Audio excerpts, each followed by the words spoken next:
എല്ലാവർക്കും പ്രഭാത ടാറോട്ട് റീഡിങ്ങിലേക്ക് സ്വാഗതം. അപ്പം നമുക്ക് ഇന്ന് യൂണിവേഴ്സ് എന്ത് മെസ്സേജാണ് തരുന്നതെന്ന് നോക്കാം. ആദ്യം തന്നെ ഡെത്ത് എന്ന കാർഡാണ് വന്നിരിക്കുന്നത്. ഇതൊരു നാശത്തിൻ്റെ കാർഡൊന്നുമല്ല. നിങ്ങളുടെ ജീവിതത്തിൽ ഒരു വലിയ മാറ്റം വരാൻ പോവുകയാണ്.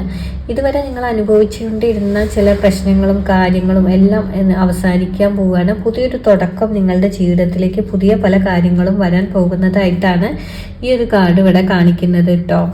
നെക്സ്റ്റ് നമുക്ക് ദ ലവേഴ്സ് എന്ന കാർഡാണ് വന്നിരിക്കുന്നത്. നിങ്ങളുടെ ഹൃദയം പറയുന്നത് കേൾക്കാനാണ് ഇവിടെ പറയുന്നത്.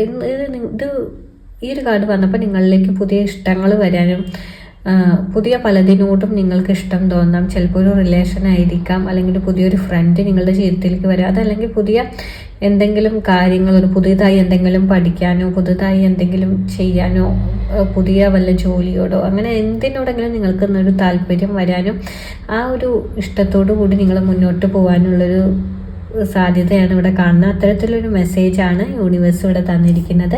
പിന്നെ നമുക്ക് 7 ഓഫ് പെൻറ്റക്കിൾസ് ആണ് വന്നിരിക്കുന്നത്. നിങ്ങൾ ഇത്ര നാൾ ചെയ്ത അധ്വാനങ്ങൾക്കൊക്കെ നിങ്ങൾക്ക് ഫലം കിട്ടുന്നത് തന്നെയാണ് ഈ 7 ഓഫ് പെൻറ്റക്കിൾസ് പറയുന്നത്. നിങ്ങൾ പക്ഷേ കുറച്ച് നാൾ വെയിറ്റ് ചെയ്യേണ്ടി വരും. നിങ്ങൾക്ക് നല്ല രീതിയിലുള്ള ഫലം, നിങ്ങൾ ഇത്ര നാൾ പരിശ്രമിച്ചതൊന്നും വെറുതെ ആവില്ല. അതിന് നിങ്ങൾക്കൊരു ഫലം ലഭിക്കുക തന്നെ ചെയ്യും എന്നാണ് ഈ ഒരു 7 ഓഫ് പെൻറ്റക്കിൾസ് നിങ്ങളോട് പറയുന്നത് കേട്ടോ. അപ്പോൾ ഈ ഒരു കാർഡ് വരുമ്പോൾ നിങ്ങളിപ്പോൾ ഒരു വളരുന്ന ഘട്ടത്തിലാണെന്നാണ് മനസ്സിലാക്കേണ്ടത്. ഇനി മുന്നോട്ട് നിങ്ങൾക്ക് ഒരുപാട് നേടാനുണ്ട്. നിങ്ങളുടെ പരിശ്രമങ്ങൾ വെറുതെ ആവില്ല. അപ്പോൾ ഇന്ന് നമുക്ക് യൂണിവേഴ്സ് തന്നെ മെസ്സേജ് ഇതൊക്കെയാണ്. കുറച്ച് പേർക്കെങ്കിലും റെസനേറ്റ് ആയെന്ന് വിചാരിക്കുന്നു. മറ്റൊരു റീഡിങ്ങുമായിട്ട് കാണാം.